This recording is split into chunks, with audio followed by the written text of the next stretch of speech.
Why do people clean their houses before the cleaners turn up?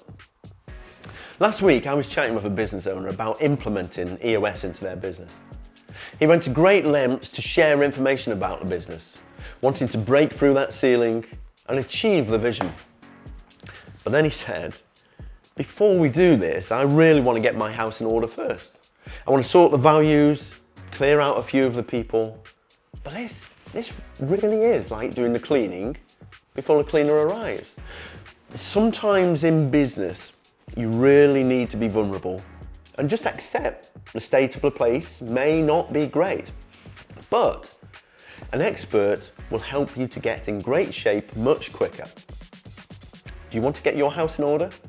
And please reach out to a professional now. And I don't mean to do the cleaning.